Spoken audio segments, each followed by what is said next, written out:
que estén acá, agradecemos a Pfizer por esta invitación y hoy la verdad que tenemos un invitado de lujo.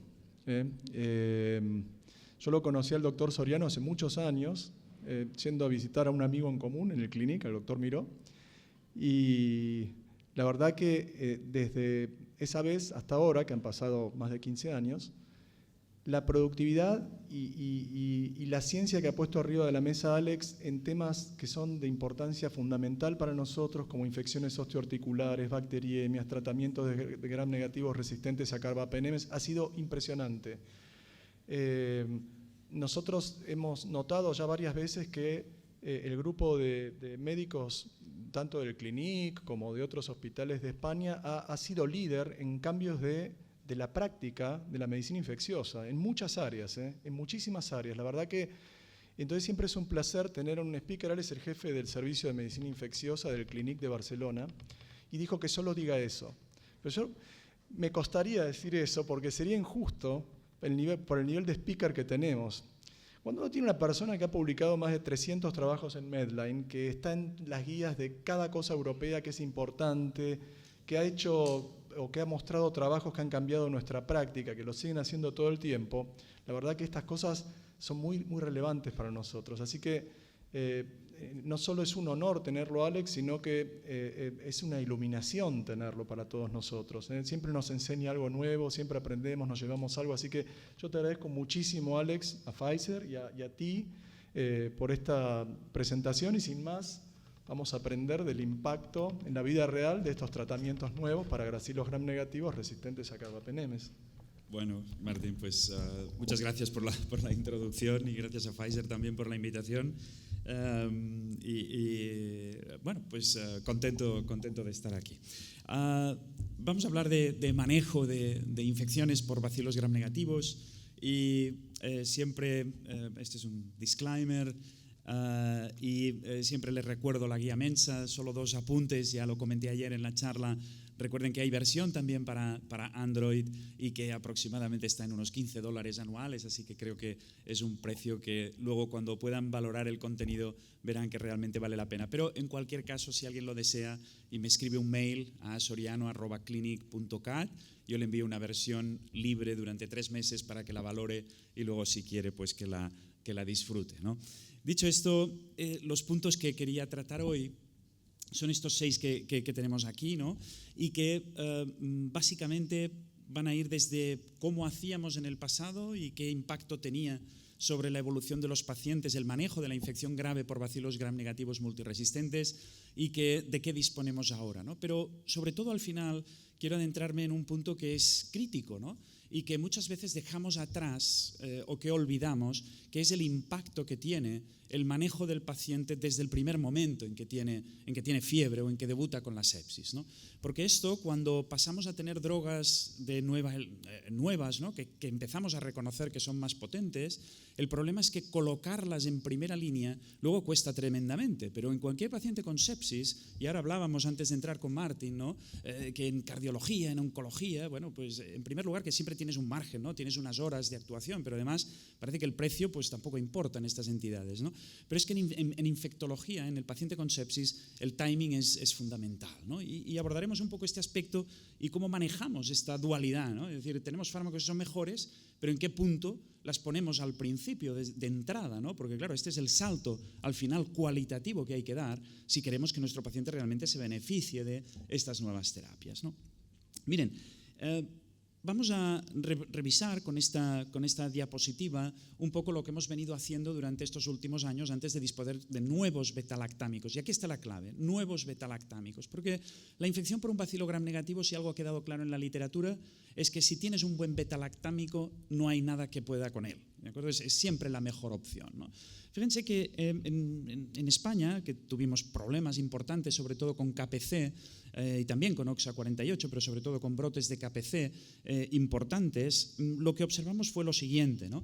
Fíjense que en pacientes que tenían infección grave, entendiendo por infección grave el paciente que presentaba sepsis o shock séptico, que tenía un Charlson elevado, por lo tanto un paciente frágil, y que tenía un foco séptico que era distinto de la orina o de la vía biliar. Por lo tanto, paciente con infección grave en la que cuando tenían bacteriemia por una KPC o por una OXA48, fundamentalmente había un pequeño porcentaje de MBLs, la mortalidad era significativamente superior, ¿de acuerdo? La supervivencia, si quieren, era inferior cuando el paciente recibía monoterapia. ¿Con qué? Monoterapia ya fuera con un carbapenem, porque en ocasiones la OXA48 tiene una MIC para los carbapenems pues baja, ¿de acuerdo? Dentro de lo que consideraríamos sensible, ¿de acuerdo? Y por lo tanto se utilizaban carbapenems o se utilizaban carbapenems a dosis altas, ¿no? Cuando la KPC pues tenía una MIC de 8 o de 16, o bien tigeciclina, un aminoglucósido, colistina, ¿de acuerdo? En monoterapia. Y estos presentaban una mortalidad del 38, una supervivencia del 38%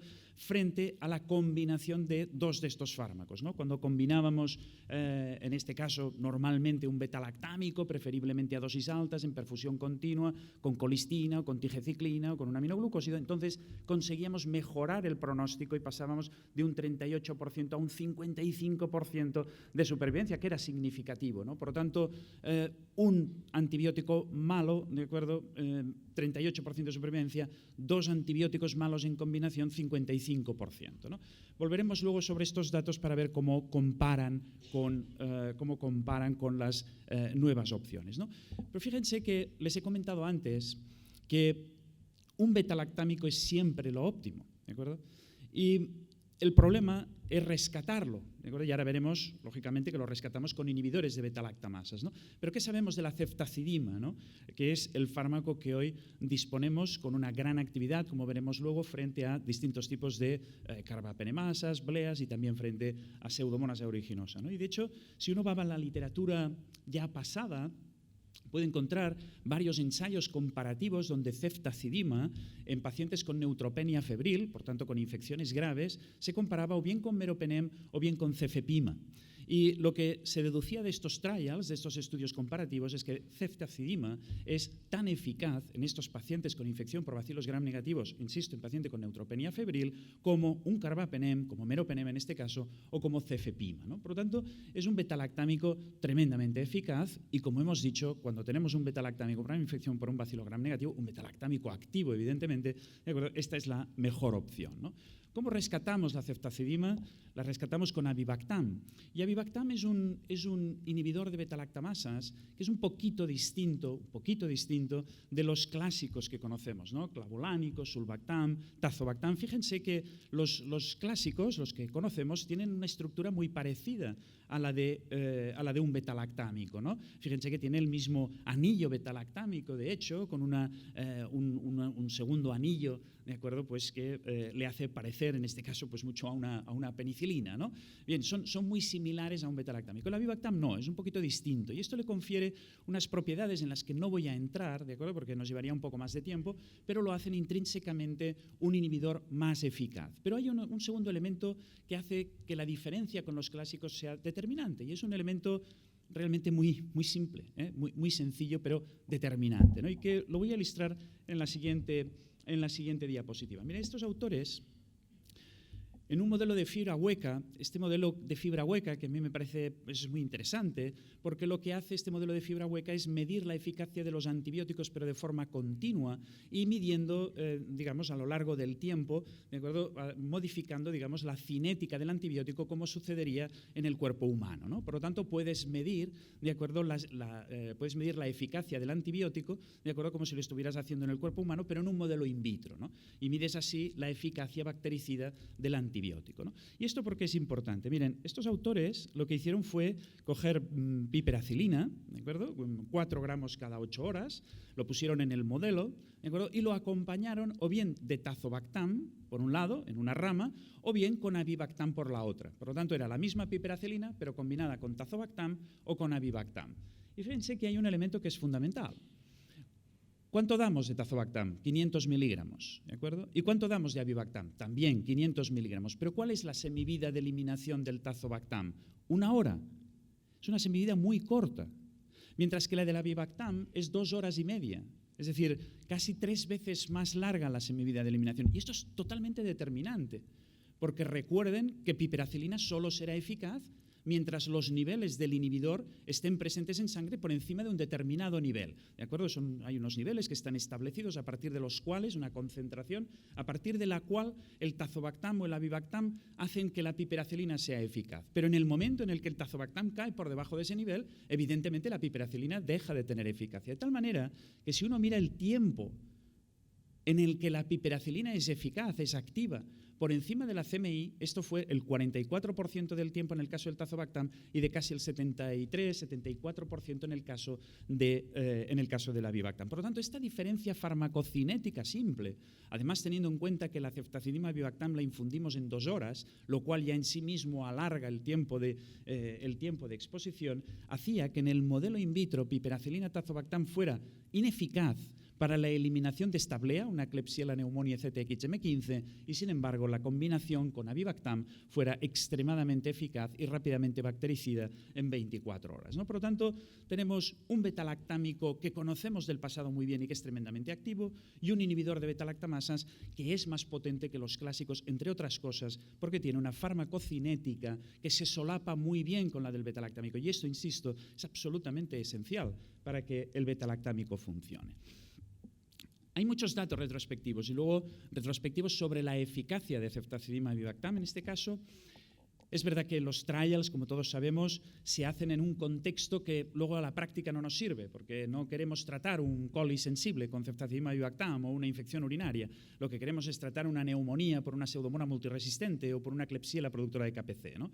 Y en ese contexto tenemos ya muchos estudios observacionales, ¿de acuerdo? Pero yo les voy a mostrar algunos, que son pues, los que conozco mejor, porque en algunos de ellos pues, hemos participado activamente, ¿no? Fíjense que esta es la gráfica inicial, ¿de acuerdo? La que les he puesto con anterioridad, ¿de acuerdo? Y que me sirve de base sobre lo que sucede cuando tratamos en monoterapia a un paciente con un fármaco no betalactámico, ¿de acuerdo? O betalactámico no activo, con combinación de 2 de ellos. Y ahora les voy a ilustrar qué es lo que sucede en un trabajo que recogimos también en España, pacientes tratados con ceftazidima avibactam o con la mejor opción posible. Era un estudio retrospectivo hace ya unos años, ¿de acuerdo? Y en la que recogimos casi 340 pacientes con una infección grave por fundamentalmente una OXA48, que es la que predominaba en España en aquel momento, o por una KPC, ¿de acuerdo? En un 25% de los casos.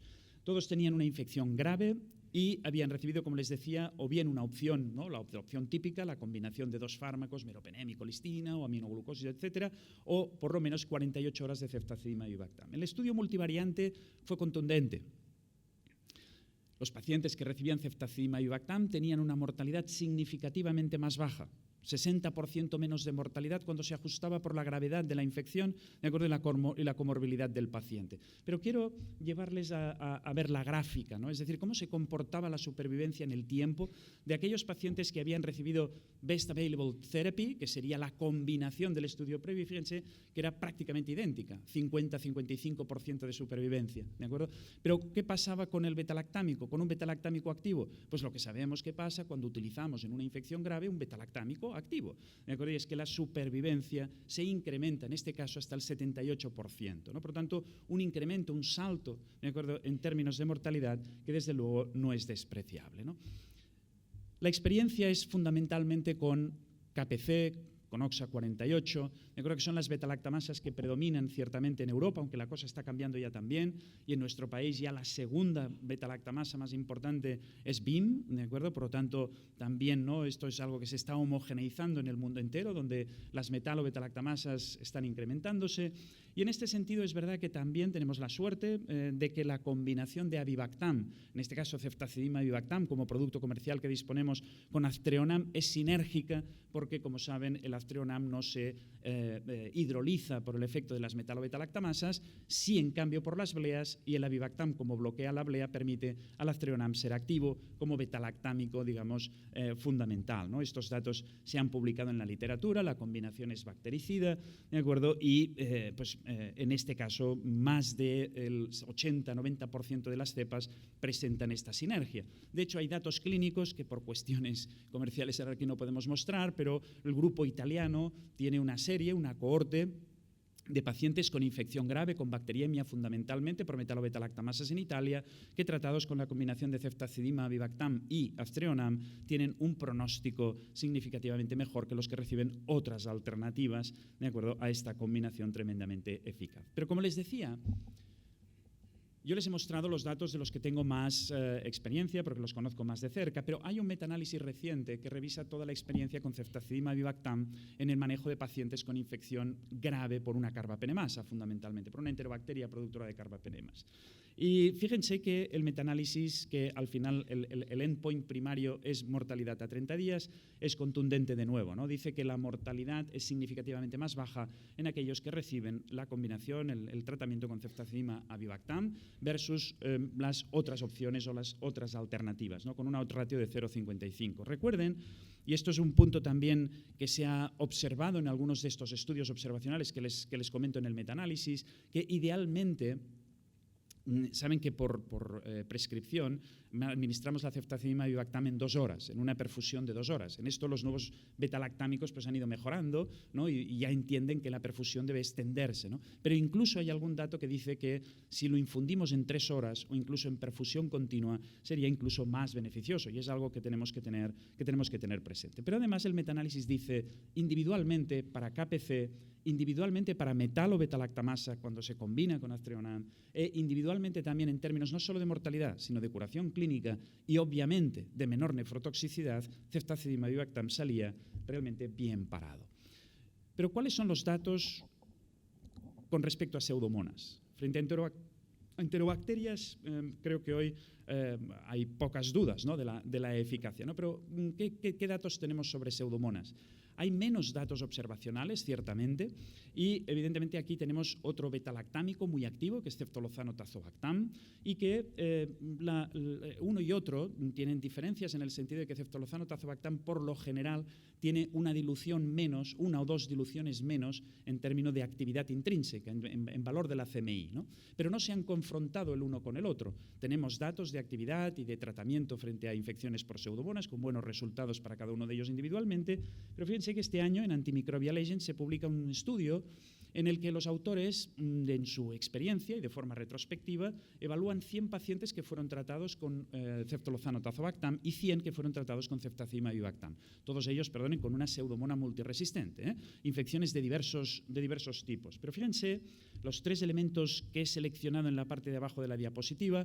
La MIC media de ceftolozano era de 2, mientras que la de ceftazidima avibactam era de 4, como ya les he comentado, hay esta diferencia entre ambos. El número de pacientes en shock séptico era muy parecido, un porcentaje importante, en torno al 35-40% de los pacientes en shock séptico, y la mayoría de ellos, la mitad de ellos, tenían una neumonía nosocomial y un porcentaje importante asociado a la ventilación mecánica. Por lo tanto, un grupo de pacientes considerablemente grave, con una infección compleja, ¿no? ¿Y cuáles fueron los resultados? Y aquí les voy a mostrar los resultados en términos de curación clínica, mortalidad intrahospitalaria, mortalidad 30 días, mortalidad relacionada con la infección y erradicación microbiológica, ¿no? Y en todos los outcomes, en absolutamente todos, la diferencia fue nula. Es decir, ambos antibióticos son igualmente eficaces en el tratamiento de infecciones graves por Pseudomonas aeruginosa. Es verdad que una parte de los pacientes tratados con ceftolozano recibieron una dosis que hoy consideraríamos no correcta, que es de 1 gramo cada 8 horas. La dosis de ceftolozano tiene que ser de 2 gramos cada 8 horas cuando nos enfrentamos a infecciones por Pseudomonas, seguro, y particularmente si son pacientes con neumonía. Por lo tanto, si se hubiera administrado en todos los pacientes 2 gramos, hubiera sido mejor. Es algo que obviamente no se puede deducir a partir de aquí. Sí es verdad que obviamente esto implica un incremento del coste, pero el ceftolozano, sobre todo en infección por Pseudomonas, siempre debe administrarse en 2 gramos cada 8 horas. Pero la conclusión es, ceftazidima avibactam es un fármaco, ¿de acuerdo?, que también funciona bien en pacientes con infecciones graves por Pseudomonas multiresistentes. Pero ¿cuáles son los retos que tenemos hoy en el manejo de la infección por un bacilo gram negativo? Hasta ahora, cuando yo identifico un bacilo gram negativo, ¿de acuerdo? Pues ya sé, bueno, me informan del antibiograma, ¿de acuerdo? Y esto pues muchas veces son 24, 48, 72 horas, ¿no? Han pasado las horas más críticas del tratamiento de un paciente que está séptico, ¿no? Y entonces, claro, aquí el problema es que es recurrente. A mí a veces me molesta, ¿no?, que la literatura, ¿no?, o sea, nadie discute que un infarto agudo de miocardio lo tienes que tratar urgentemente. Yo creo que ya no se publican artículos sobre esto, ¿no? Vamos, a nadie se le ocurre decir, no, el infarto agudo de miocardio, pues bueno, espérate 48 horas o 72 horas, que a lo mejor pues va igual de bien, ¿no?, que si lo tratas el primer día, ¿no? Pero en infectología, pues bueno, parece que todavía se publica en JAMA, nada menos. Es verdad que no es el JAMA, es el Network Open, ¿de acuerdo? Pero se siguen publicando trabajos que dicen, oiga, que sí, que efectivamente, si usted le da el primer día un antibiótico correcto o espera 24 horas a darle el antibiótico correcto, el paciente se muere más. ¿De acuerdo? Parece estúpido, pero bueno, se sigue publicando, ¿no? Es decir, tenemos que seguir soportando, ¿no?, publicaciones de esta magnitud. Y dices, oiga, pues claro, ¿no? Era lógico, ¿no? Pero es así, es así. Y este trabajo, pues dice, oiga, mire, un paciente, analizan nada menos que 32.000 episodios de pacientes comunitarios con una sepsis comunitaria, ¿de acuerdo?, en la que dividen a los pacientes entre los que reciben dentro de las primeras 24 horas, tampoco es que sea que haya un margen súper estricto, las primeras 24 horas reciben un antibiótico correcto en función del antibiograma, que se obtiene posteriormente, evidentemente, o no reciben un antibiótico correcto. Y de estos 32.000 episodios hay unos 14.000 gram negativos, otros 14.000 gram positivos y luego hay 200 o 300 candidemias, ¿de acuerdo? ¿Y cuál es el resultado? Pues nada que no supiéramos, nada que era evidente. Dice, oiga, el que recibe dentro de las primeras 24 horas, ¿de acuerdo?, tiene una mortalidad que es la mitad que el que la recibe después. ¿De acuerdo? Después de ajustar por todos los parámetros que podrían, digamos, influir en la mortalidad de un paciente, ¿no? Y fíjense que es la mitad para los gram negativos, la mitad de la mortalidad o el 40% menos en los gram positivos y también la mitad más o menos para una cándida. Es decir, oiga, sí, demorar el manejo de una infección grave de un paciente con sepsis, ¿de acuerdo?, que tiene bacteriemia o que luego se documenta bacteriemia, tiene una mortalidad que se dobla si usted el primer día no acierta. Por tanto, oiga, dejémonos ya de discutir este tema, ¿no? Es decir, zanjémoslo, pero no, estoy seguro de que volverá a salir un artículo que volverá a decir lo mismo, ¿no? Parece que no nos lo creemos. Bien, en cualquier caso, ¿en qué pacientes, en qué microorganismos fallamos? Pues es lógico, ¿no? Fallamos contra más resistencia tenemos en nuestro entorno, ¿de acuerdo? Y en este sentido, los autores pues, concluyen, como era de esperar, que en Acinetobacter, que en enterobacterias resistentes a cefalosporinas, que en aquellas particularmente productoras de blea, productoras de carbapenemasas, en enterococo, en cándida, es en las entidades, en los microorganismos en los que más solemos fallar, ¿de acuerdo?, en este tipo de microorganismos, ¿no? Claro, ¿cuál es la solución para esto? ¿Cuál es la solución? ¿Cómo ponemos solución a esta circunstancia? Pues todos estamos de acuerdo que llevamos años también rompiéndonos la cabeza a ver cómo identificamos al paciente de riesgo. Vamos a identificar al paciente de riesgo. Ah, pues muy bien. Y esto tenemos escalas y scores, todas las que queramos, ¿no? Pero claro, ¿qué problema tienen estas escalas? Para ello vamos a revisar tres steps, tres pasos, ¿no?, que estoy seguro que todos conocen y perdónenme si es muy simple, ¿de acuerdo?, pero que creo que es importante para llegar a un concepto final, ¿no? Y es que un paciente portador de un bacilo gram negativo multiresistente, evidentemente para llegar a serlo, tiene que pasar por estos tres estadios, ¿no?, por estos tres pasos, ¿no? El primero es exponerse al bacilo gram negativo, ¿de acuerdo? Esto luego lo comentaremos, pero todos sabemos bien de qué depende esta exposición. En segundo lugar, cuando hablamos de un bacilo gram negativo, su nicho natural, como ustedes saben, es el tracto digestivo, ¿de acuerdo? Y por lo tanto deberá encontrar un hueco, un nicho ecológico donde anidar. Si no anida, si no encuentra este hueco ecológico, evidentemente no podrá anidar y ese paciente no quedará colonizado. Pero una vez colonizado, si encuentra el nicho, si encuentra este hueco en la microbiota intestinal, ¿de acuerdo?, además deberá expandirse. Es decir, podrá expandirse, ¿de acuerdo? Y digo, podrá expandirse porque este es un elemento determinante. En la medida en la que un paciente se coloniza, ¿de acuerdo?, y este microorganismo, una Klebsiella, un enterococo, una pseudomona, ¿de acuerdo?, puede sobrecrecer en el tubo digestivo, ese es el factor de riesgo más importante que determina que ese paciente al final pueda acabar teniendo una infección invasiva por ese germen, ¿de acuerdo? Por lo tanto, la exposición, la colonización y la expansión dentro del tubo digestivo, ¿de acuerdo?, son finalmente, este último punto, el mayor factor de riesgo para que un paciente sufra una infección invasiva por este germen. Si un paciente no está altamente colonizado por una pseudomonas multiresistente o por una Klebsiella KPC, difícilmente se verá invadido, tendrá una infección invasiva por este germen. Y esto es un concepto importante al que volveré al final para poder tomar decisiones terapéuticas. Fíjense que la exposición la conocemos bien. paciente que ha estado ingresado en el hospital repetidas veces, que viene de una residencia de ancianos, que viene de un hospital en el que la prevalencia de multiresistentes es alta, ¿de acuerdo? O que, y esto es muy importante, está sometido a múltiples cateterizaciones, sondas, tubos. ¿Por qué?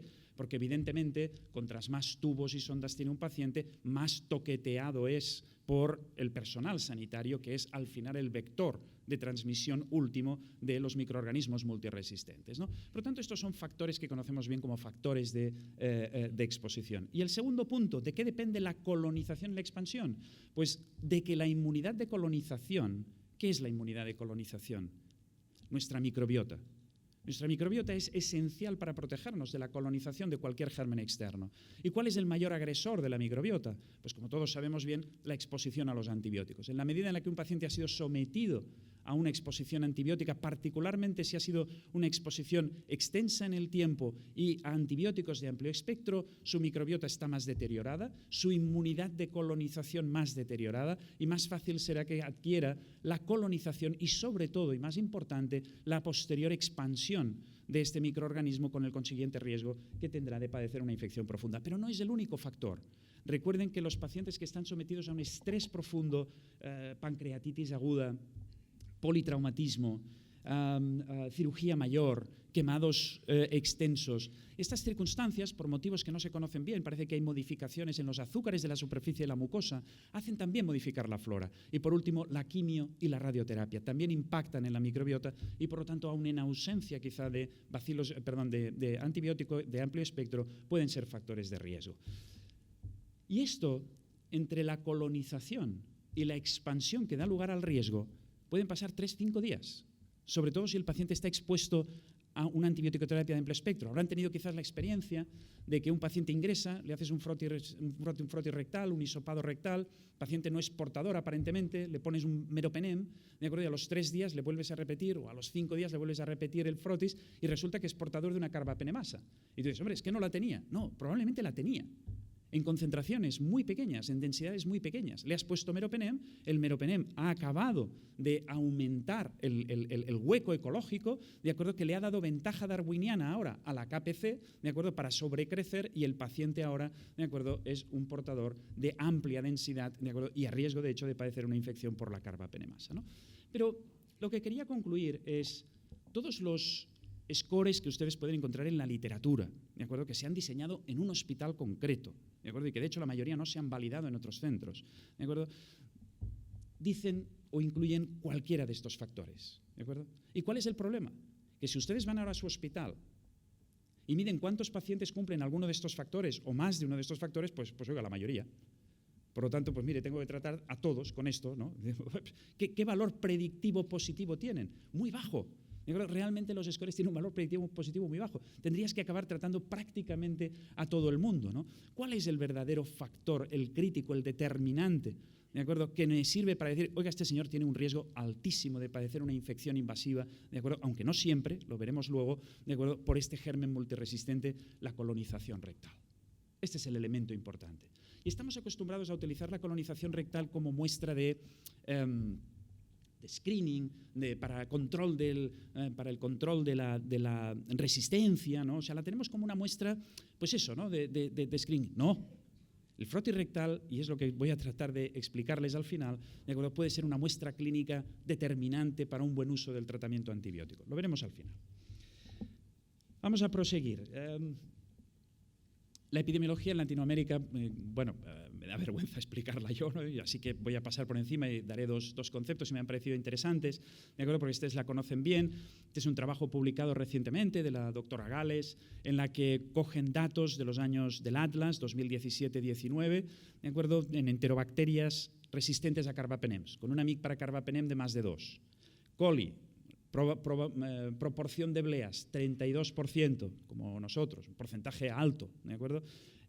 Carbapenemasas, menos, en coli menos de 1%. Klebsiella, porcentaje de bleas, 42%, 45% casi, ¿no? Carbapenemasas, un 15%, ¿no? Es decir, estamos hablando ya de que las enterobacterias, ¿de acuerdo?, en su entorno, como en el mío, ¿de acuerdo?, prácticamente ya nos llevan al carbapenem empírico, es que nos abocan al carbapenem empírico y la gente dice, bueno, es que consumís mucho carbapenem. Bueno, oiga, si me creo que el tratamiento inicial es fundamental, hoy es difícil escapar al carbapenem, ¿de acuerdo?, porque la prevalencia de enterobacterias productoras de blea, ¿de acuerdo?, es extremadamente alta, nosocomiales e incluso en algunas circunstancias, ¿de acuerdo?, en infecciones comunitarias, ¿no? La mayoría son KPCs en su entorno, aunque también hay NDMs, como les muestro aquí, y en términos de pseudomonas, pues Latinoamérica y Europa pues a la cabeza, ¿no?, de resistencia a betalactámicos en pseudomonas. Pueden ver aquí, hacen referencia al color naranja, que es Europa, y al color azul más oscuro, que es Latinoamérica, y es verdad que en el último tramo, esto solamente llega hasta el año 16, aunque es un estudio relativamente reciente, ¿de acuerdo?, pero tasas de resistencia en pseudomonas a la mayoría de betalactámicos que están alrededor del 25-30%, ¿no? Por lo tanto, otro problema importante, ¿no? Y aquí la clave es decir, bueno, ¿tenemos algún fármaco que de entrada nos pudiera cubrir ampliamente todas estas posibilidades que tenemos? En este sentido, ceftazidimab y Bactam, en términos de enterobacterales, esto es un estudio, en este caso el estudio INFORM, ya de algunos años, algo antiguo todavía, se tendrán que actualizar los datos seguro, pero dice del 12 al 15, 99% de las enterobacterias eran sensibles a ceftazidimab y Bactam, ¿no?, incluyendo bleas, KPCs, oxas, no en el caso de metal o betalactamasas, evidentemente, ¿no?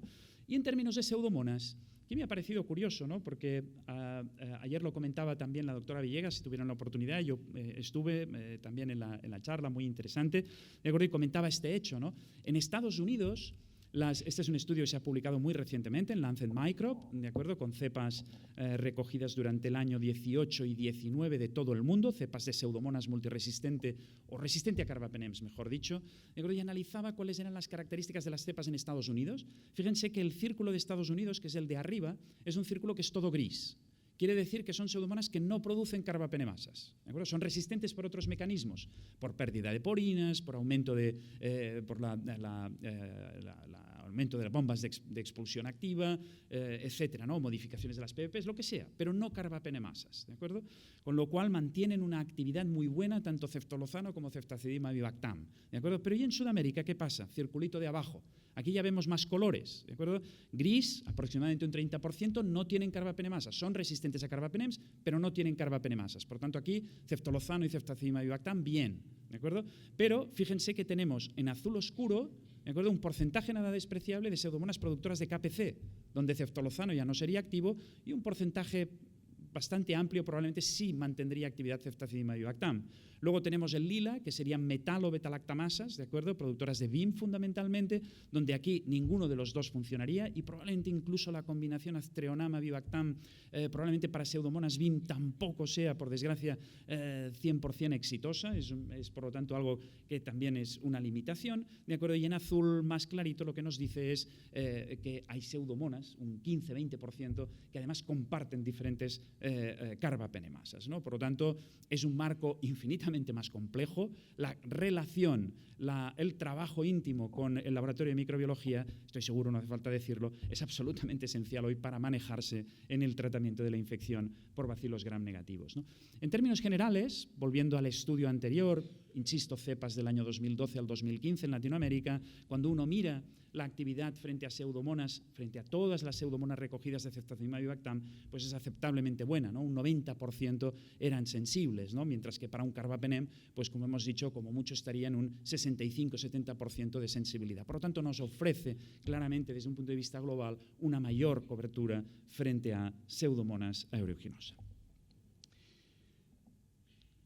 En los últimos años, además, estamos asistiendo a un hecho que cuando miras los trials clínicos de los nuevos betalactámicos, y aquí les pongo el de Tony Torres, que era ceftazidimab y Bactam en neumonía nosocomial, Marin Kolev, que era el de ceftolozano, también en neumonía, el de Titov, el de Kolev era el de ceftolozano, el de Titov era el de imipenem relebactam, o el de Wundering, que hace referencia a cefidrocol, es decir, los grandes estudios pivotales en los que se ha evaluado los nuevos betalactámicos frente a los betalactámicos clásicos en neumonía.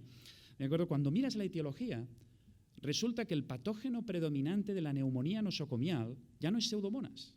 Llama la atención, cuanto menos. Fíjense que en todos los estudios, y son estudios hechos en tiempos distintos, ¿de acuerdo? Comparten, evidentemente, entre Estados Unidos y Europa un porcentaje muy alto, ¿de acuerdo? Pero fíjense que Pseudomonas predomina en un 37, 35, predomina en todos los estudios, ¿de acuerdo? El segundo patógeno es Pseudomonas, sin duda, evidentemente, ¿no? Y Acinetobacter, pues, queda un poco más relegado y probablemente depende, pues, de distintas regiones o de distintas localizaciones, ¿de acuerdo? Donde puedan tener una predominancia más alta, ¿no? Pero esto es algo a tener presente. Klebsiella es un patógeno importante que está cobrando mucha preponderancia también en neumonía como principal patógeno de acuerdo a estos datos incluso, ¿no? Y esto a veces cuesta, ¿no? Cuesta entender porque muchas veces para los intensivistas todo el mundo es Pseudomonas, ¿de acuerdo? Pero cuidado, porque Klebsiella, que además tiene el problema de que no hay duda, ya no tenemos ninguna duda de que es un patógeno capaz de albergar multiplicidad de diferentes beta-lactamasas, ¿de acuerdo? Pues nos pone en muchísimos problemas, ¿no? Bien, con todo este marco, ¿de acuerdo?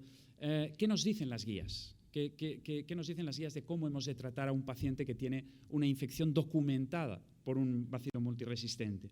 Bueno, creo que probablemente todos ustedes conozcan y creo que es un acierto por parte de la ITSA el tener un documento que parece que va a ser un documento abierto sobre el que van a ir haciendo, digamos, modificaciones. Y fíjense que son recomendaciones, no guías clínicas. Y esto parece una tontería, pero no lo es. Porque si alguien ha tenido la oportunidad, no sé, Martín, si has participado en alguna guía de la ITSA, es realmente un calvario, ¿eh? Es decir, casi uno muere. Yo he estado en unas y bueno, no puedes decir porque es complicado, ¿no? Es complicado. Y acaban encuadrándose en un marco que dices, bueno, ya para decir esto, no sé, yo esto ya lo sabía, ¿no? El problema es que, y estas guías son un poquito diferentes porque hay una cierta opinión del líder que las está escribiendo y a mí me parece bien, ¿de acuerdo? Siempre y cuando el líder sea una persona transparente, honrada, no sé, que lo que diga tenga sentido, ¿no? Pero hay que dar una cierta... Entonces estos no son exactamente unas guidelines al uso, sino que son unas recomendaciones, si quieren, ¿no? Y de esta forma es un documento práctico, ¿de acuerdo? Yo diría que bastante pragmático y al mismo tiempo parece que la idea es que las vayan a ir adaptando. Saben que la primera versión fue del año 2000, la segunda es del año 2022, ¿de acuerdo? Que esto es importante porque estamos en un mundo que esto cambia cada 6 meses, me atrevo. No, cada 6 meses no, pero realmente la literatura pues va modificándose, hay muchísima literatura y yo creo que es bueno tener un documento abierto en el que se vayan haciendo aportaciones, ¿no? En cualquier caso, las guías ustedes lo podrán leer, no voy a entrar en el detalle, pero está claro, ellos son contundentes. Cuando usted tiene una infección grave por una carbapenemasa, debe utilizar un betalactámico activo cuando lo disponga, olvídese de colistina, no tiene ya ningún papel, ¿de acuerdo?, como tratamiento de primera línea, ¿de acuerdo?, ni por la eficacia ni, evidentemente, por lo que ya sabemos que es su toxicidad, ¿no? Y esto es válido, ¿de acuerdo?, pues para las enterobacterias, ¿de acuerdo?, es válido también para Pseudomonas, ¿de acuerdo? Oiga, usted elija siempre un betalactámico. Hacen un comentario sobre la biterapia. Es un tema para discutir, ¿no? Porque son aquí más restrictivos y estoy de acuerdo, ¿eh? Si tienes un betalactámico muy activo para Pseudomonas, ¿de acuerdo?, normalmente no va a ser necesario la combinación. Otra cosa es cuando hablamos de determinadas infecciones, particularmente en neumonía, ¿no? Aquí quizás podríamos tener alguna más de las discusiones. Pero el problema llega siempre aquí, ¿no? Bueno, esto está muy bien, ¿no? Es decir, usted ya ha identificado que su paciente tiene una Klebsiella productora de KPC. ¿Qué antibiótico le tiene que dar? Ceftazidima y Vivactam. Muy bien. Esto podríamos estar todos de acuerdo. Pero el problema es, ¿qué nos dice sobre el tratamiento empírico las guías? Y nos redacta un texto que, conociendo un poco a Pranita, pues es perfecto, ¿no? Es un texto fantástico, ¿no? Y dice, oiga, usted debe guiar su tratamiento empírico en función del más probable de los patógenos que vaya a tener su paciente, en función de la gravedad de su paciente y en función del foco séptico que tenga su paciente, ¿no? Y además pues tenga consideraciones importantes como son si su paciente ha estado infectado o colonizado en el pasado por un germen multiresistente, si ha consumido antibióticos como factor principal y más importante de adquisición de un germen resistente, ¿de acuerdo? Y luego, evidentemente, lo que siempre es una frase muy manida, ¿no? Muy habitual, en función de su epidemiología particular, ¿no? Y tú llegas y dices, bueno, pues en base a esto yo casi que cualquier paciente que hace sepsis en mi hospital le tengo que poner un beta-lactámico de amplio espectro, ¿no? Y luego a la práctica pues es difícil por el enorme coste que esto representa, ¿no? Por lo tanto, el tema es, y voy a entrar en el último punto, y me quedan 8 minutos, así que creo que podremos abordarlo, ¿de acuerdo? Que es cómo manejamos esta dualidad. Es decir, yo tengo hoy betalactámicos activos, ¿de acuerdo? Disponen de ceftazimab y Bactam, todavía no disponen, pero vienen meropenem, Bavor-Bactam, imipenem, Relebactam, cefepime-cidebactam, en fin, fármacos que realmente son muy potentes, ¿no? y que van a aportar mucho en el tratamiento, yo creo, de en general las infecciones multiresistentes. Tengo esto. Sé que cuando lo identifique se lo pongo y el pronóstico de mi paciente va a ser mejor, pero el problema es cómo puedo ofrecerlo desde el principio. Un fármaco que es caro, que tiene un alto coste, ¿no? Y en este sentido, evidentemente, lo ideal sería poder tener microbiología rápida. Hay algunos datos ya conocidos, yo he seleccionado este trabajo, que dicen, oiga, PCR en pacientes con neumonía asociada a ventilación mecánica, que cojo un aspirado traqueal, comparo el PCR multiplex de un aspirado traqueal con el cultivo de esta muestra, ¿no? ¿Y cuál es el resultado? Pues 40% de matching entre las dos técnicas, pero fíjense, hasta un 50% en el que la técnica de PCR amplía el diagnóstico microbiológico donde el cultivo era negativo, ¿de acuerdo? Y luego sí, hay un 11% en la que la multiplex fue negativa, ¿de acuerdo? Y el cultivo fue positivo. Así que probablemente hay que andar con los dos. Pero parece que aportan. ¿Y de hecho en qué aportan? Pues fundamentalmente la PCR detectó más Acinetobacter, detectó más Haemophilus influenza, detectó más aureus, detectó más pseudomonas, ¿de acuerdo? Así que, bueno, en el futuro habrá que ver qué valor tienen, ¿no? Porque fíjense que realmente lo interesante es que cuando comparaban, ¿de acuerdo? En la gráfica a su derecha, ¿de acuerdo? Cuando comparaban el tiempo hasta tener información sobre el patógeno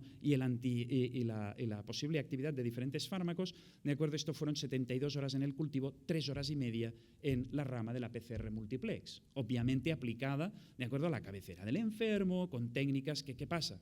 Pues que también valen dinero, ¿de acuerdo? La implementación de la microbiología molecular tiene un coste, pero evidentemente, ¿de acuerdo?, si dieran un tiempo de respuesta como este sería importante. De hecho, es interesante porque el estudio analiza qué impacto tiene la implementación de estas técnicas moleculares rápidas en el consumo de antibióticos. Fíjense que azul es antes de la PCR, rojo y verde son 2 periodos consecutivos después de la implementación de la PCR.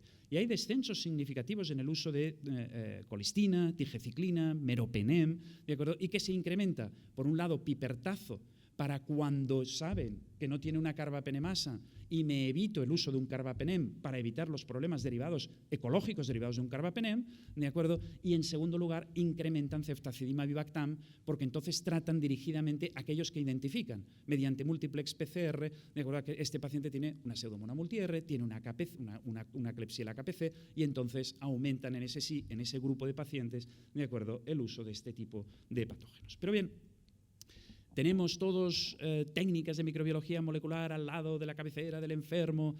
No. Y lo tenemos para todas las infecciones, porque esto estamos hablando de que puedes disponer de una muestra, pero el paciente está intubado, pero tantos otros pacientes sépticos que no lo están. Por lo tanto, la microbiología molecular está muy bien, pero es verdad que también la posibilidad de disponer muestras que nos sean útiles no siempre es la realidad. ¿Qué es lo que proponemos? Y esto es un trabajo que publicamos hace ya unos 2 años, en la revista española de quimioterapia, el doctor Mensa, en el que la propuesta era la siguiente.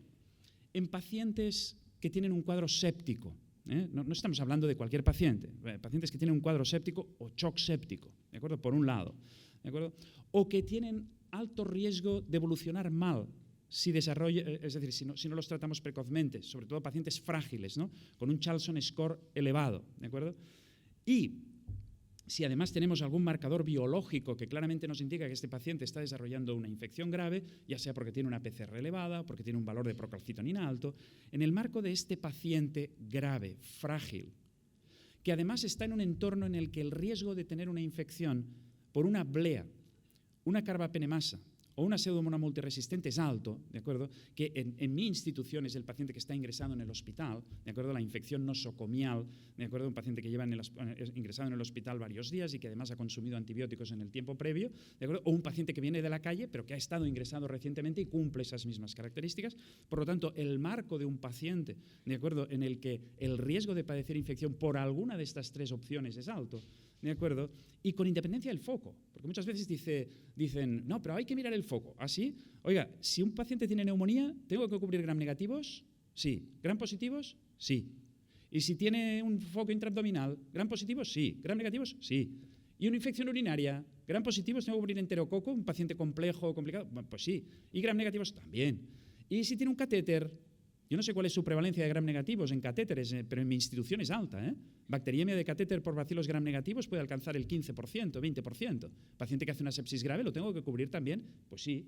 ¿Y una infección de herida quirúrgica? ¿Tengo que cubrir áureos? Sí. ¿Tengo que cubrir un bacilo gram negativo? Pues hombre, sí. Si el paciente está grave, sí.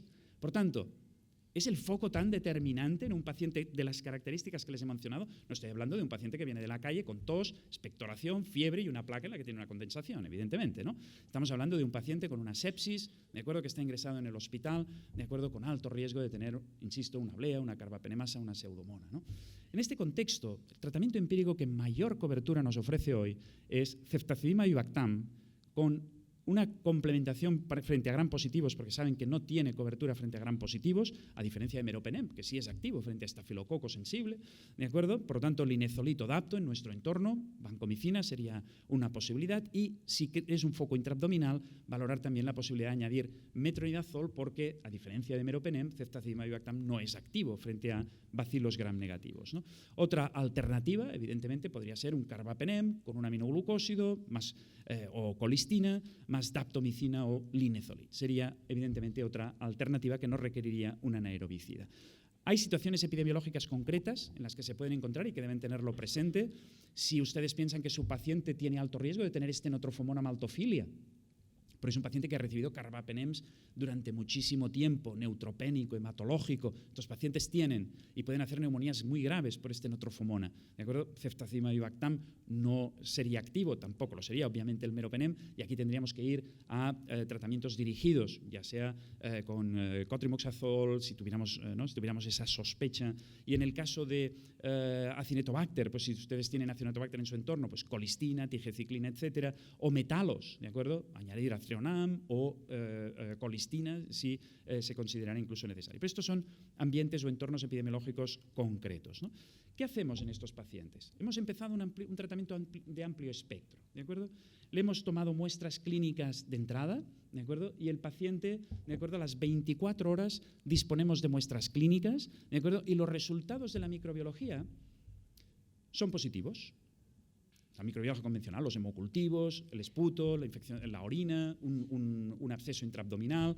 ¿Qué hacemos? Pues es fácil, en 24 horas, ¿de acuerdo?, con esa información, ¿de acuerdo?, 24 o 48 horas, si tenemos que disponer de un antibiograma, desescalaremos. Y esto nadie duda y todos estamos de acuerdo con ello. Pero ¿cuál es la propuesta? La propuesta, ¿de acuerdo?, nace de un problema que creo que estarán de acuerdo conmigo, y es que con mucha frecuencia, ¿de acuerdo?, las muestras de cultivo son negativas o no se han tomado. O se han tomado cuando se había iniciado el tratamiento antibiótico, por diferentes circunstancias. Y nos encontramos delante de un paciente, ¿de acuerdo?, al que le hemos puesto un fármaco altamente eficaz, ¿de acuerdo?, pero de alto coste, y que 24, 48 horas después no tengo nada para decidir y el paciente está yendo bien. Y a ver quién es el guapo ahora que le quita la ceftazidimab y Bactam. Claro, ¿no? Esto es un problema, ¿de acuerdo? Pero es un problema porque luego el coste es elevadísimo y no lo puedes asumir, ¿de acuerdo? No se puede asumir. Entonces, ¿cuál es la propuesta aquí?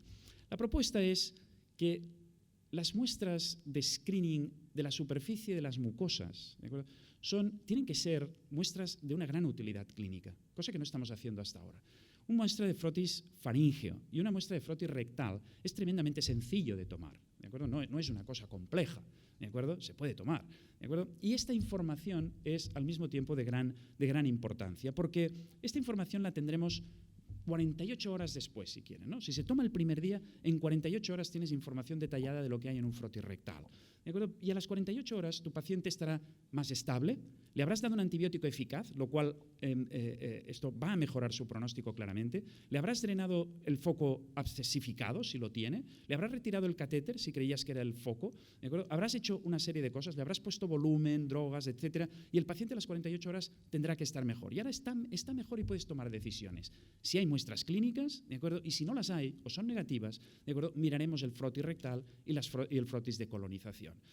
¿Y cuán reliable, cuánto podemos confiar en ellas? ¿De acuerdo? Fíjense que les voy a mostrar unos estudios en enterobacterias ¿Qué probabilidad tiene un paciente de tener una infección invasiva por una enterobacteria si no es portador de una enterobacteria, en este caso una blea? ¿De acuerdo? Pues fíjense, el valor predictivo negativo de estos estudios era de más del 90% en todos ellos, ¿de acuerdo? Incluso en varios de ellos del 99%. Es decir, si no estás colonizado, no te infectas por una enterobacteria productora de bleas, ¿de acuerdo? Y lo mismo, datos muy parecidos tomando frotis nasofaringeos y frotis rectales, pasa con pseudomonas en pacientes de UCI intubados y ventilados. El valor predictivo negativo, ¿de acuerdo?, de todas estas muestras de frotis, que las podemos tomar sin ningún problema, ¿de acuerdo?, era de más del 95%. Por tanto, si un paciente tiene muestras clínicas, y esto es un aspecto importante, porque no quiero inducir a un error que es garrafal. Si un paciente tiene una muestra clínica y tiene un coli sensible en el hemocultivo y en la orina, ¿de acuerdo?, pero en el frotis rectal es portador de una carbapenemasa, de una Klebsiella productora de carbapenemasa, ¿de acuerdo?, ese paciente no requiere ceftazidime avibactam. Se trata de la infección invasiva, porque no quiere decir, cuando un paciente es portador, ¿de acuerdo?, de una KPC, tiene un riesgo que es, si quieren, 5 veces, 10 veces más de padecer una infección que, obviamente, el que no la tiene, ¿de acuerdo? Pero no quiere decir que siempre que tenga una infección tenga que ser por ese germen, ¿de acuerdo? Por lo tanto, si las muestras clínicas indican que el germen es sensible a cefotaxima, se tratan con cefotaxima, ¿de acuerdo? Y no hay que tratar el frotis rectal. Ahora, si las muestras son negativas, insisto, si las muestras son positivas, las muestras clínicas mandan, ¿de acuerdo? Y si las muestras clínicas son negativas, a las 48 horas el paciente ha evolucionado adecuadamente, ¿de acuerdo? Y no es portador de una blea, no es portador de una carbapenemasa, no es portador de unas pseudomonas, ¿de acuerdo? El paciente, ¿de acuerdo?, se puede tratar con una cefalosporina y se puede retirar en 48 horas la ceftazidime avibactam, ¿de acuerdo? Hemos garantizado las primeras 48 horas, ¿de acuerdo?, de un tratamiento eficaz, ¿de acuerdo?, y a las 48 horas podemos desescalar con seguridad de que nuestro paciente, la probabilidad de que tenga una infección por ese germen es extremadamente baja, ¿no? Además, estaremos monitorizando al paciente y podremos estar claramente encima del mismo, ¿no? Por lo tanto, creo que las muestras, digamos, de frotis rectal, de frotis nasofaringeo, es decir, conocer la flora que ocupa nuestro paciente, tiene no solo interés epidemiológico, que lo tiene, ¿de acuerdo?, pero también tiene interés o puede tener interés clínico para hacer un manejo adecuado de los nuevos antibióticos. Con esto, recordarles que en la guía encontrarán además pues, muchas otras cosas y gracias por la atención porque me he excedido un montón.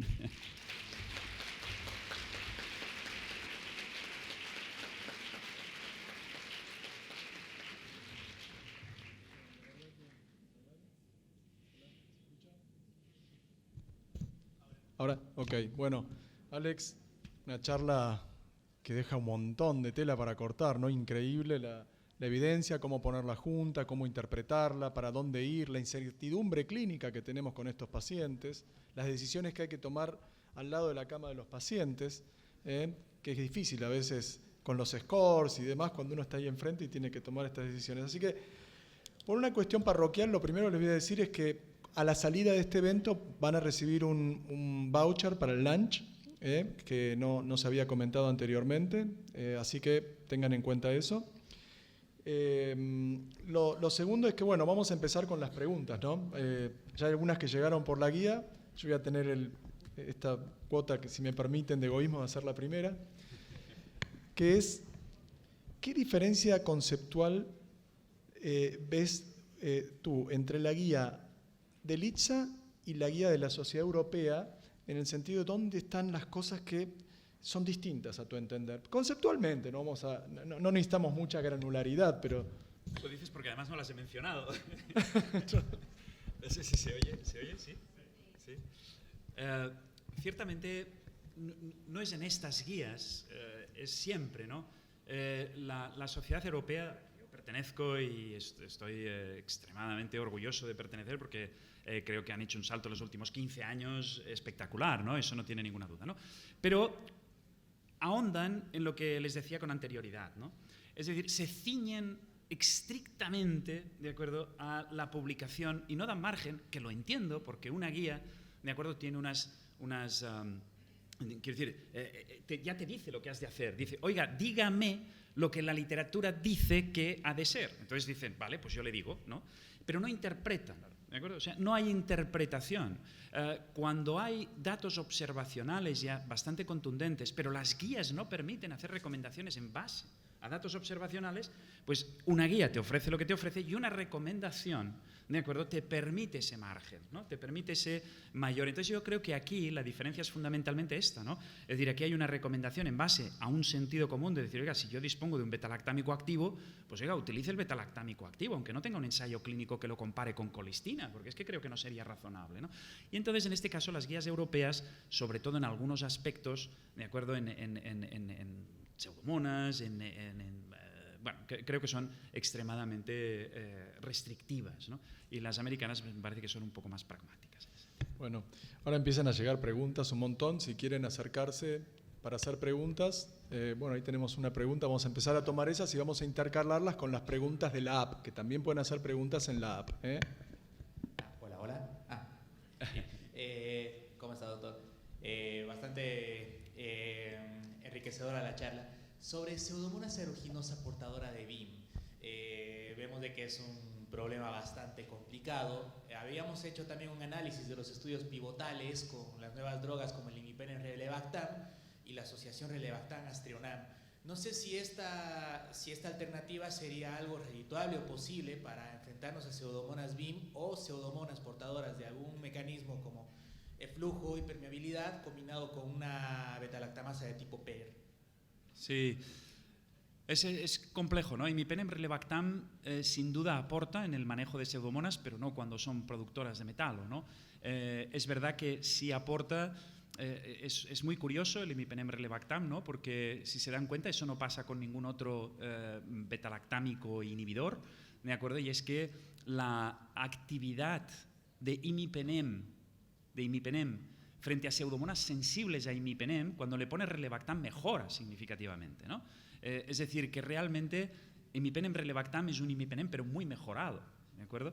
Por lo tanto, el imipenem yo creo que sí que tiene un margen para el tratamiento de pseudomonas resistentes a otras alternativas, pero no en el caso de BIM, ¿de acuerdo? Por lo tanto, es un fármaco interesante, tiene otros problemas, la dosificación, la dosis de imipenem es baja, los problemas del imipenem que conocemos, ¿de acuerdo?, del pasado, ¿de acuerdo? Y por lo tanto tendrá otros problemas, pero sí que aportará, ¿no? Para el tratamiento de pseudomonas BIM, a día de hoy, yo creo que, de pseudomonas productoras de BIM, yo creo que las combinaciones son difíciles, ¿eh? Desde luego Astrionam, Avibactam no parece que sea excelente, ¿de acuerdo? Y nosotros, que tenemos también pseudomonas productoras de BIM, lo que estamos haciendo es utilizar cefiderocol fundamentalmente, ¿de acuerdo? Cefiderocol, y la duda es, sobre todo si el paciente tiene neumonía, si lo combinas con colistina, ¿de acuerdo? Porque en neumonía, como he comentado antes, yo no estoy tan seguro que en la neumonía por pseudomonas debamos hacer siempre monoterapia, ¿de acuerdo? Yo tengo problemas, tengo serias dudas porque la selección de mutantes resistentes en ceftolozano, en ceftazidime, avibactam se producen en pseudomonas de pacientes que tienen neumonía, ¿de acuerdo? Y esto es sistemático, ¿no? Y hoy hay una, ¿cómo se dice esto? Hay una campaña en contra del antibiótico inhalado, ¿de acuerdo? Esto ya está denostado totalmente, ¿no? Pero caramba, a mí me parecía una cosa, vamos, me sigue pareciendo, ¿de acuerdo? Que en este entorno donde la selección de resistencia es frecuente, ¿de acuerdo? El antibiótico inhalado era un papel. Pero bueno, si parece que ahora todo el mundo está en contra por posible toxicidad, ¿de acuerdo? Yo creo que la combinación quizá en neumonía debería de ser precisa, ¿no? Y nosotros en BIM, que era la pregunta concreta, la verdad es que estamos utilizando ahora cefiderocol. Ok, vamos a aprovechar para intercalar esta pregunta con una que viene de la app, que es si hay alguna evidencia o algún rol para la combinación ante la ausencia de las drogas nuevas, si hay algún rol para la combinación de tazobactam más astrionam en metaloenzimas, por ejemplo. Pues no lo había pensado, sinceramente. Yo, tazobactam, astrionam, bueno, el tazobactam tiene un efecto sobre bleas, pero no sobre, por ejemplo, yo qué sé, OXA48, claro, o sobre otras, KPC, por ejemplo, si fuera combinado con KPC. Bueno, en algún caso quizá circunstancialmente, ¿no? que el microorganismo no tuviera más que una blea, ¿no? y una metalo, pues bueno, a lo mejor en ese caso sí, pero no dudo que pasara de un porcentaje pequeño, muy concreto. Acá hay otra pregunta del público. Hola, ¿qué tal? Buenas tardes. Uno de los problemas en nuestro hospital y en muchos otros es la combinación de metalobeta con BLE. Y un problema agregado es cuando hay que tratar los pacientes con la combinación de ceftazidimab y Bactam junto con Aztreonam en pacientes en hemodiálisis. El ajuste de la dosis cuando hay que darlo en forma simultánea, ¿cómo es en ese escenario? Sí, bueno, es complicado porque evidentemente tienes que, ya no solo el ajuste de dosis, es que necesitas 2 catéteres, ¿no? Para pasárselo concomitantemente. O, bueno, lo puedes hacer, digamos, con una entrada de 2 luces, ¿no? O con un catéter de 2 luces, ¿no? En fin, el ajuste pues lo haces en función de la hemodiálisis. Quedan diferentes dosajes cuando uno busca el ajuste en hemodiálisis en Ceftavi, si no recuerdo mal, era una vez al día y en Aztreonam es cada 6 horas. Entonces, ¿cómo se hace cuando hay que darlo en forma? ¿Aztreonam es cada 6 horas en paciente en diálisis? Si no recuerdo mal, sí. Tendría que revisarlo, quedan pero como desfasadas algunas dosis y no se sí. puede administrar en forma simultánea, como es la recomendación justamente. Sí, en pero ese mecanismo. cuando tú piensas que cuando tú administras 1 gramo de ceftazidimab y Bactam en diálisis, ¿de acuerdo? Es que es constante la concentración. Le administras una vez al día porque ya te queda una concentración que es plana, ¿de acuerdo? El tema de administrarlos concomitantemente es por lo mismo que yo explicaba antes de Tazobactam y Avibactam. Lo que tú quieres es que haya un matching muy preciso, ¿de acuerdo?, entre la cinética de un antibiótico y del otro, ¿de acuerdo?, para que coincidan en el tiempo, porque si no hay Avibactam, por más piperacilina que yo tenga o Aztreonam que yo tenga, evidentemente no van a ser eficaces, ¿no? Y aquí pasa lo mismo. Tú lo que pretendes es que el Aztreonam y el Avibactam estén presentes, ¿de acuerdo? Cuando tú das 1 gramo de Aztreonam de ceftazidimab y Avibactam en un paciente con diálisis, ¿de acuerdo?, la concentración de Avibactam es muy alta durante todo el tiempo, ¿de acuerdo? O sea, ¿Por qué? Sí, Porque su Fernanda, igual semivida se prolonga. Vos podés usar, es muy buena tu pregunta, ¿verdad? Es una pregunta de la práctica. Sí. Vos podés usar en hemodiálisis con filtros de alto flujo, vos podés usar Aztreonam 2 gramos por día en una dosis, ¿ok? Perfecto, bueno. ¿Ok? Y eso debería garantizar más o menos una coexistencia, una simultaneidad de las drogas para sinergizar. Gracias. Estaba mirando. Bueno, Sí, voy a... tienes sin cámara. Daniel. ¿Yo? Sí, por supuesto. Bueno, gracias por la excelente presentación. Yo agrego a los elogios, Martín, que las veces que me lo he encontrado en congresos nunca se ha negado a contestar una pregunta. Así que agradezco la predisposición. 2 consultas. Una es en los gráficos que mostró sobre manejo, el tiempo de tratamiento estaba puesto en 7 días. La pregunta es duración de tratamientos, si hay alguna, es muy interesante lo de acortarlo a 7 días, o si hay situaciones en las cuales uno recomendaría algunos días más. Y la segunda, ya que hablaban de pipertazo, si hay unos comentarios, a ver si la opinión, sobre el efecto inóculo que tiene el pipertazo, con lo cual en las bacteriemias es donde uno estaría más complicado usar un antibiótico como piperacilina Tazobactam. Sí. Respecto a la duración del tratamiento, yo creo que todo el mundo está de acuerdo en que en las bacteriemias, hoy 7 días de tratamiento, bacteriemia de origen urinario, bacteriemia de origen biliar, bacteriemia de foco catéter, ¿de acuerdo? 7 días sería suficiente, ¿no? El problema siempre lo tienes en términos de duración en el paciente con infecciones muchas veces intraabdominales que no has podido drenar completamente o que no estás convencido de que haya un drenaje. Infecciones intraabdominales tantas, de acuerdo, que los cirujanos no quieren volver a acceder porque tienen una colección que tú sabes, de acuerdo, pero que no pueden drenar de nuevo porque, bueno, por lo que sea, no quieren volver a entrar. Evidentemente, este paciente pues, va a requerir más tiempo.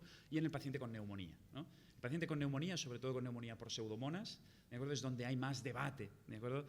Ahora que dicen, bueno, pues 2 semanas no, pero a lo mejor 10 sí, pero entonces la tasa de recaída es más alta. No creo que hayan datos contundentes, ¿de acuerdo?, sobre que en neumonía podamos establecer, sobre todo en neumonía por pseudomonas, si 10 o 14 días, sinceramente. Yo creo que lo que hemos de hacer es, y nosotros tenemos en nuestro hospital un stop order, ¿de acuerdo?, a 7 días, ¿de acuerdo? El stop order de farmacia para cualquier antibiótico son 7 días, ¿de acuerdo? Y al 7º día, ¿de acuerdo?, todo médico tiene que reevaluar al paciente, ¿de acuerdo? Y si el paciente ha evolucionado bien, lleva más de 72 horas o 48 horas sin fiebre, ¿de acuerdo?, tiene una bacteriemia que el foco está resuelto, ¿de acuerdo? Yo creo que este es un porcentaje altísimo. Si consiguiéramos hacer 7 días en estos pacientes, sería un éxito, ¿de acuerdo? Luego debatir si en un paciente con una neumonía compleja, ventilado, o en un paciente con un foco intraabdominal, ¿de acuerdo? Si ustedes seguro van a las UCIs, muy difícil tomar una decisión allí. Pero no creo que esté ahí el problema. El problema está en todos los otros, que son un gran volumen, ¿no? Y seguimos haciendo más de 7 y de 10 días en esos pacientes. Creo que lo hemos de asumir todos, ¿no? Y yo creo que eso pasa por stop orders, entonces en el día 7 revisar al paciente, ¿de acuerdo? Y sobre todo en los pacientes que, insisto, tienen mejor pronóstico, allí tomar la decisión de retirarlo. Gracias. Bueno, acá hay una pregunta que parece que es interesante, que dice, si el hisopado rectal fue negativo, pero el paciente tiene una infección por un germen portador de carbapenemasa, porque puede ocurrir también, ¿no? Seguro. Si uno considera ese paciente para futuros tratamientos como colonizado o como factor de riesgo para otra infección por carbapenemasas. Si un paciente ha tenido una infección, ¿de acuerdo?, invasiva por una carbapenemasa, si no era portador, probablemente es porque el hisopado se hizo mal. Probablemente. Que eso pasa también. Quiero decir, las técnicas todas tienen un margen de sensibilidad, ¿no? Y puede pues, que aquel día la PCR pues, no amplificara o el frotis pues, se hiciera de forma no adecuada, ¿no? Evidentemente, este es un tema que hay que acabar de profundizar en él, ¿eh? Pero los datos son bastante, sobre todo si tomas también frotis nasofaríngeo, ¿de acuerdo? Porque para pseudomonas solo contabilizar el rectal podría... Para las enterobacterias yo estoy bastante convencido de que el hisopado rectal es tremendamente eficaz. Para pseudomonas hay que ir con un poco más de cuidado y hay un trabajo reciente que para estenotropomona, por ejemplo, el frotis orofaríngeo es muy eficaz también, ¿no? Pero en este caso, seguro, si ha tenido una infección en el pasado invasiva, lo contabilizaría como un factor de riesgo. Bueno, a ver, pensando un poco, ¿no? ¿Cuándo sería la última fecha de colonización en que tú dirías, bueno, ya pasó bastante tiempo? O la última fecha de infección donde dirías, ya pasó bastante tiempo. A este paciente ya no tengo que iniciarlo de nuevo con los tratamientos nuevos porque creo que ya el tiempo ha sido suficiente. Sí, aquí hay dos cosas, ¿no? No es solo el tiempo, sino que también es la característica del paciente, ¿de acuerdo? Es decir, no es lo mismo una persona joven que a lo mejor ha entrado y ha tenido una complicación en una infección intraabdominal, ¿de acuerdo? Durante su estancia hospitalaria se ha colonizado, ¿no? Ha tenido una cirugía abdominal, ha estado un tiempo en la UCI, se colonizó por una KPC, pero finalmente se ha ido de alta, ha recuperado su dieta normal, el paciente ha reconstituido su dieta, etc. Estos pacientes probablemente 3, como mucho 6 meses, ¿de acuerdo? Sería suficiente. Ahora, un paciente anciano, ¿de acuerdo?, que viene de una residencia, ¿de acuerdo? Estos pacientes no se quitan las bleas de encima ni las KPCs de encima nunca, ¿de acuerdo? Es un poco dramático este paciente, ¿no? ¿Por qué? Porque se sabe que hay una buena correlación entre la composición de la microbiota y el Charlson. A Charlson más elevado, microbiota más destrozada, ¿de acuerdo? Esto es así, y cuesta mucho de descolonizar, ¿no? A la práctica nosotros, para las carbapenemasas, tomamos un año. Tomamos un año. ¿En qué sentido? En que cuando un paciente es portador de una carbapenemasa y vuelve al hospital, se le aísla preventivamente, ¿de acuerdo?, durante un año, ¿de acuerdo? Y a la práctica pues podrías tomar eso también desde el punto de vista clínico. Ok, acá me preguntan qué pasa si bajo tratamiento dirigido 72-96 horas el paciente hace shock y en los hemocultivos crece finalmente un germen sensible al antibiótico con que estaba, si uno vuelve al previo, si sigue... Sí, en este sentido... Si un paciente a las 72 horas sigue chocado, tiene un germen sensible, tiene un germen sensible, probablemente pueden pasar dos cosas, ¿no? O que el foco no esté drenado, que es lo más probable, ¿de acuerdo? O como hemos visto, y estoy seguro que ustedes han tenido también esta experiencia este año, ¿no? Fascitis necrosantes, ¿no? Tremendamente graves, ¿no? Que a las 48 horas los pacientes están en shock profundo y muchas veces cuesta tomar la decisión de abrirle la pierna a ese señor, ¿no? Hemos tenido estas últimas 2 semanas un par de pacientes de estas características y han acabado muriendo, ¿de acuerdo? Con un estreptococo piógenes sensible a todos los antibióticos, ¿de acuerdo? Es decir, ¿no? Y el paciente muere porque tomar la decisión de abrirle la pierna, ¿de acuerdo?, es algo que cuesta, ¿no? Es decir, que normalmente la circunstancia que con mayor frecuencia hace que un paciente con un germen sensible a las 48 horas de un antibiótico correcto no evolucione bien, caramba, yo diría que en un porcentaje altísimo es que no has drenado el foco pertinente, ¿no? Insisto, a veces es un foco evidente, ¿de acuerdo?, y a veces no tan evidente, ¿de acuerdo? Como estas infecciones de piel y partes blandas a veces son difíciles, ¿no?, de manejar, ¿no? Acá me preguntan en Pseudomonas aeruginosa, multiresistente, no carbapenemasa, sensible a Ceftabi y a Ceftolozano tazobacta, ¿cuál elegirías? Ceftabi y ceftolozano tazobactam. Mira, si tú me dices los dos son sensibles, ¿de acuerdo? Te preguntaría dos cosas, ¿de acuerdo? La primera es qué CMI tienen, ¿de acuerdo? Y si tú me dices, mira, tienen la misma CMI, utilizaría Vivactam. ¿Por qué? Porque me saldría más barato. ¿De acuerdo? Ceftazidima Vivactam, la dosis de 2 gramos, ¿de acuerdo? Es la dosis estándar. Ceftolozano, la dosis estándar es 1 gramo, ¿de acuerdo? Pero siempre para Pseudomonas tenemos que doblarlo, ¿de acuerdo? Por lo tanto, a igualdad de CMI, ¿de acuerdo? Yo creo que ceftazidima Vivactam, y con los datos que tenemos, ¿de acuerdo? Pues evidentemente sería superponible. Evidentemente, si la CMI tiene una distancia importante, ¿de acuerdo? Más de 2 diluciones, yo qué sé, una CMI de 0,5 frente a una CMI de 4 o de 8, pues cogería siempre el betalactámico más activo en esta circunstancia, sobre todo si el paciente tiene una infección grave, quiere decir una neumonía. Cuando tú estás tratando una bacteriemia de catéter, una infección urinaria, ¿de acuerdo? Si son sensibles, cualquiera de los dos me vendría bien, ¿eh? En infección grave, insisto, dependería del valor de la CMI, a igualdad escogería ceftazidima porque me sale más barato, ¿de acuerdo? Y si la diferencia es más de 2, 4 diluciones, cogería entonces ceftolozano si es el más activo. Excelente. Ya va más de una pregunta tengo, así que ya disparó el gatillo, ahí lo tengo que hacer.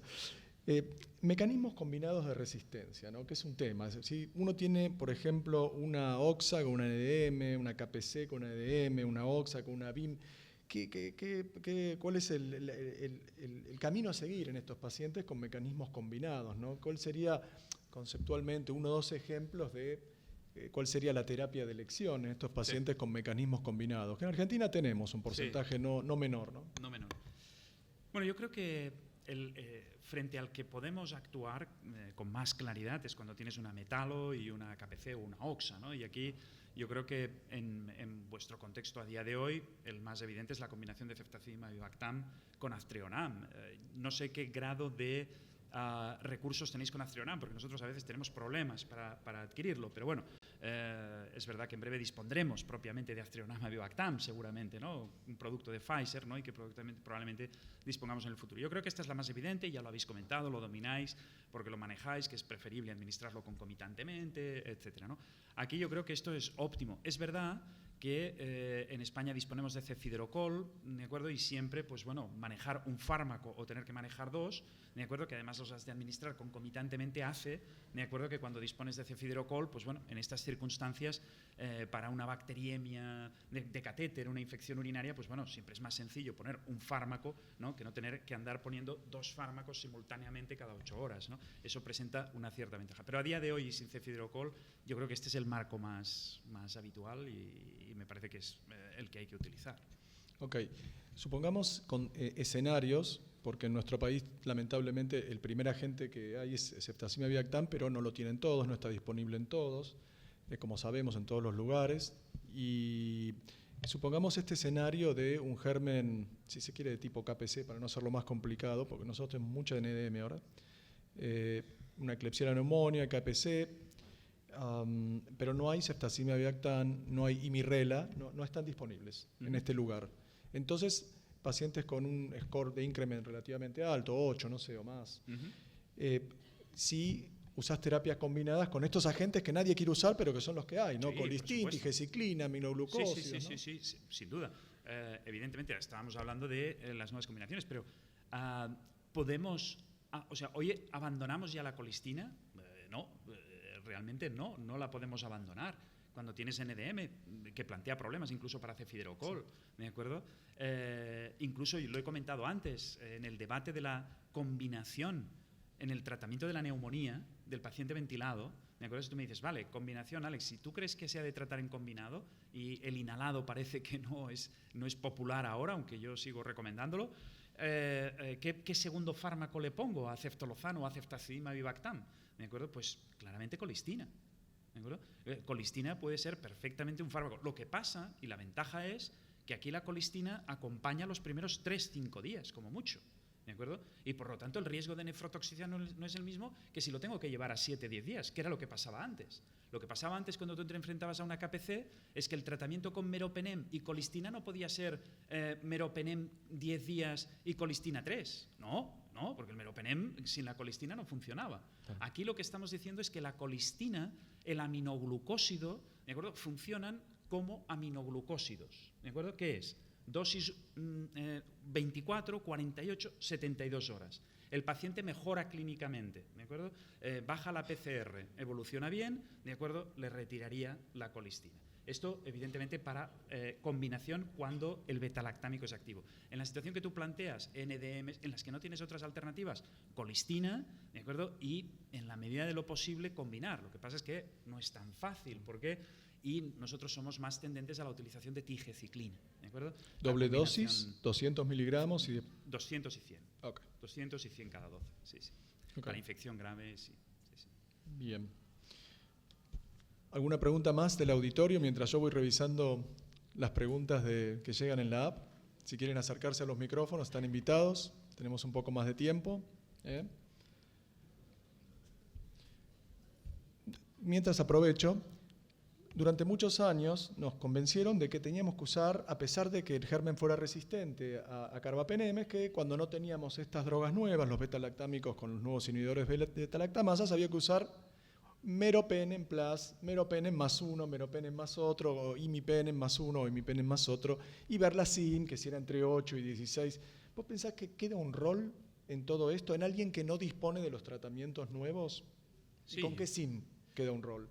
Yo creo que el rol estaba más o menos bien definido. Los datos sugerían claramente que una MIC de 8 para meropenem, ¿de acuerdo?, era un punto de corte adecuado, y que por debajo de 8 en combinación el resultado era mejor, ¿de acuerdo?, de la combinación, que si la MIC de la KPC, generalmente, ¿no?, estaba por encima de 8, la combinación ya tenía mucho peor pronóstico. O sea que si no tienes con KPCs, por ejemplo, con MICs de menos de 8, un betalactámico a dosis altas en perfusión continua, en combinación con colistina y demás, pues podría tener, tiene sentido, y es lo que yo haría, ¿de acuerdo?, si no dispusiera, ¿no? El problema es que si la KPC tiene una MIC de más de 8, ya la eficacia de la combinación caía, ¿de acuerdo? El dato era mucho peor, ¿no? Y ahí, pues, bueno, no tenías más alternativas.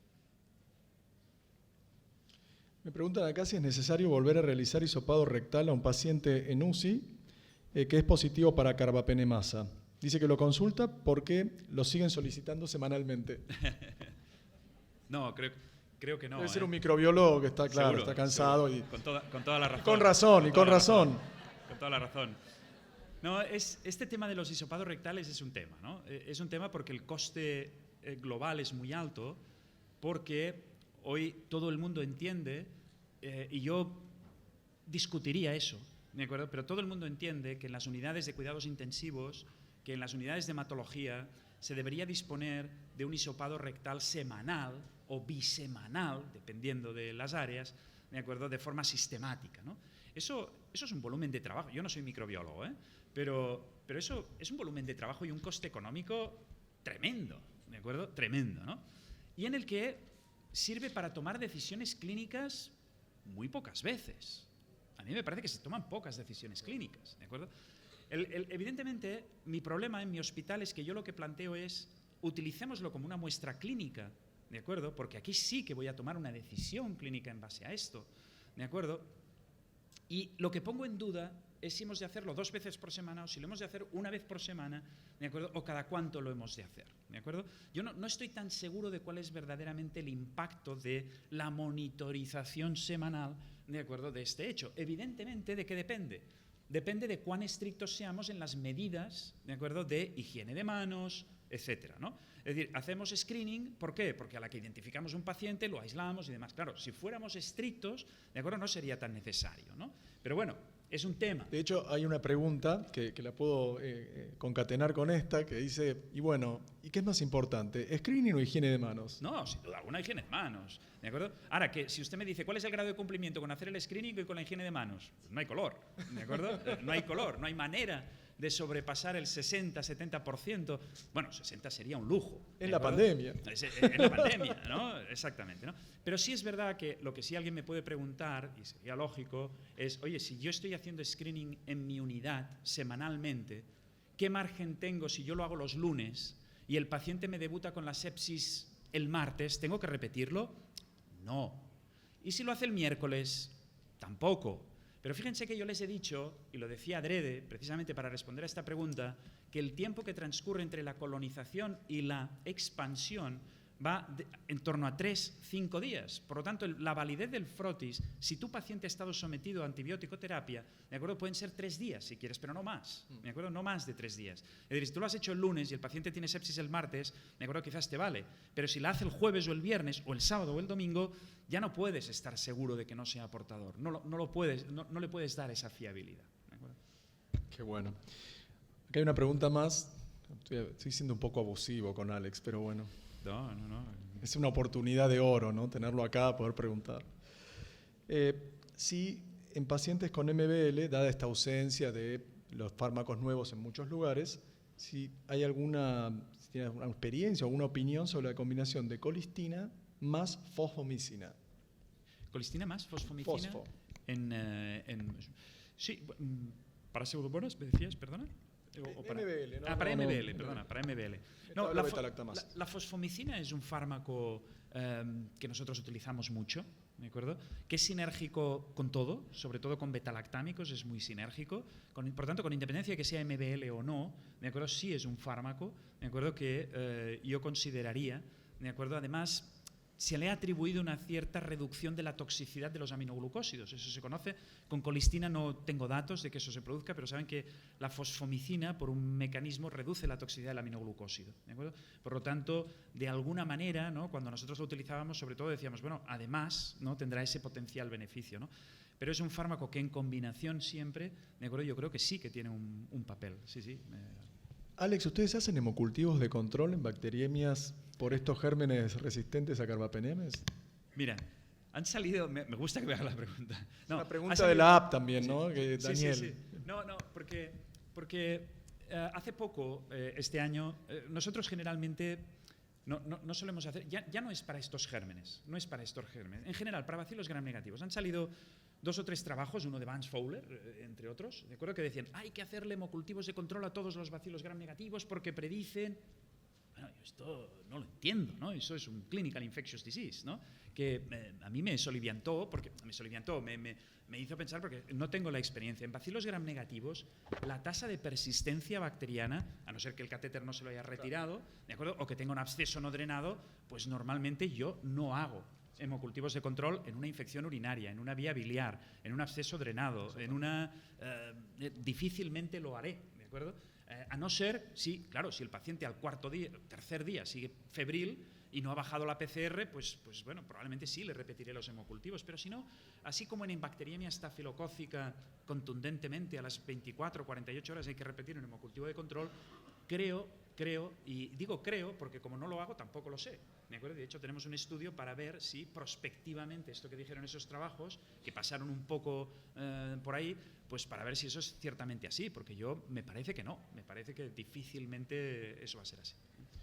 Bueno, yo creo que... ¿Me permitís una cosita nomás? Sí, adelante. Es una cosa mía y una reflexión.